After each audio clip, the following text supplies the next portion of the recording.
In this video, I'm going to discuss the culture shocks that I experienced when I first moved to Portugal and the culture shocks that you may experience as well when moving here. For some context, I'm a British and American citizen, so I've lived in both of these places for extended periods of time. Now, one of the biggest culture shocks that I get, and it depends whether you're coming from a big city or living in a very rural town, this may be a big surprise to you, but Portugal is very, very seasonal.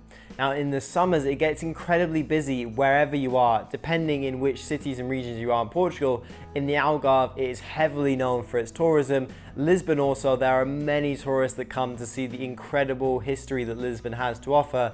And in Portugal, exactly the same happens.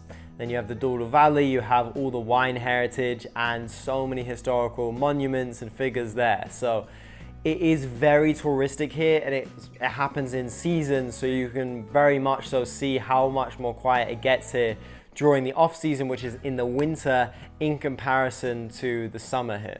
Another thing that you probably will notice if you're going to the big cities like Lisbon and Porto is the drug dealers.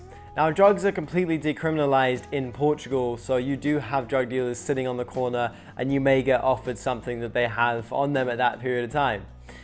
So, or be ready for this. It isn't completely safe. They mean no harm whatsoever, so there's no issue there with safety, and you don't see really any drug abuse or anything on the streets. There's very little homeless actually in Portugal, which is interesting, and it's really good because it's one thing which I struggle with in the States a lot, was how many homeless people there were.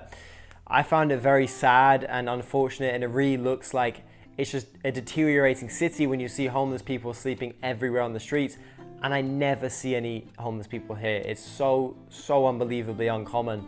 So it's something that's really, really good. And yeah, so it's all in good fun with the drug dealers that you'll see, so just be prepared. That's all I have to say about that.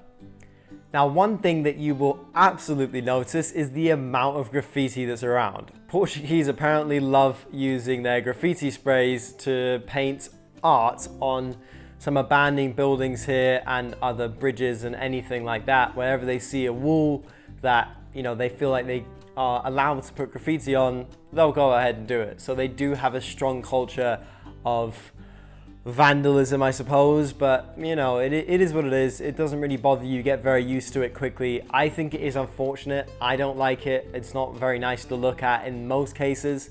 So yeah, but it's what it is. You see it everywhere. When you come here, you'll notice it. So yeah, it's just something to consider. Not really a deal breaker in any sense. I don't see why it should be. It's something just part of life. You don't really notice it after a while, but it is there. So it's something to consider. Road systems in Portugal are quite different to the States. In the States, you have a very gridded structure where you have straight roads going through houses and neighborhoods, while in Portugal, especially in Lisbon and Porto, you have a very old system in the sense of their century-old roads before cars were even here, and they were navigating with horse and carriage. So roads were made very differently. They can be quite narrow and difficult to navigate, to say the least, and it can definitely get your adrenaline pumping when you're going and driving in the main cities. So yeah, be aware of that when you're considering driving there. Now, another thing that always surprises me is having to pay cash in many places. There are many restaurants, cafes, and some shops as well where you have to pay in cash. They do not accept any kind of credit card. Now, this is completely contrary to what's going on in the States and the UK, where they're changing it up, where you have to pay in credit card and they don't accept cash anymore. So here you have a complete 180 where they're not accepting card and you have to pay in cash.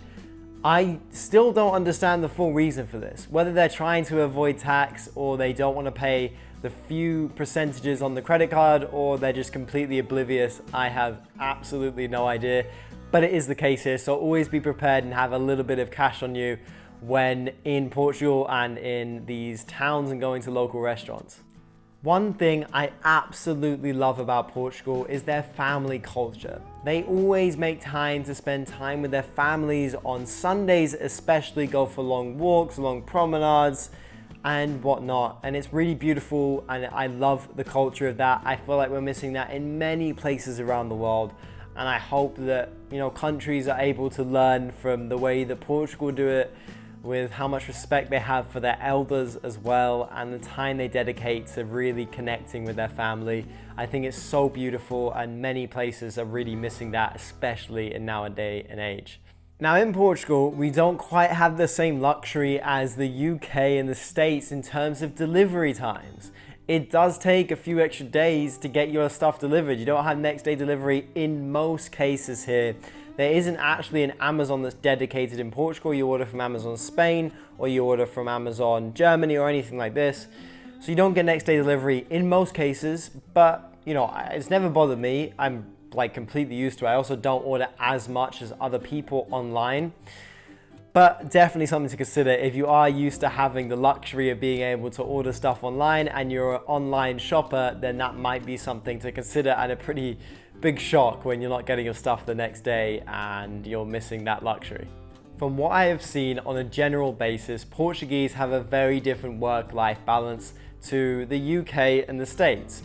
In the UK and States, you have a very rush and go and eager to push and focus on your career mentality, while in Portugal it seems to be much more laid back, and businesses are also more laid back, for better and for worse. I think it's nice to see that the Portuguese value other stuff other than, you know, monetary gains and material items, and that rush to go for all the material possessions.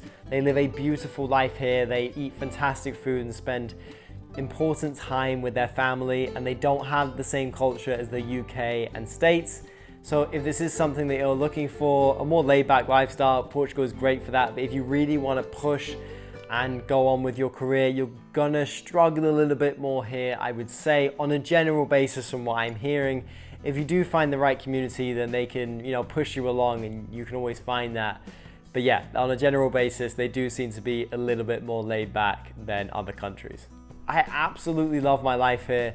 I find only pros when I look at it in terms of moving here and my life here. The weather is incredible, the people are amazing, the food is sensational, and the safety is, you know, I feel safe. I've never felt worried about my safety here, which is the biggest thing for me, and that's what brings a lot of quality and security to my life. Now with that being said, if you are interested in moving here, we are an exclusive buyer's agent working only on the buyer's behalf, so we can help you find your dream property and save you a lot of money in the process. If you are interested in learning more about that, you can click the first link in the description below and book a free consultation with us. So I'll see you there, and I'll see you in the next video. Bye.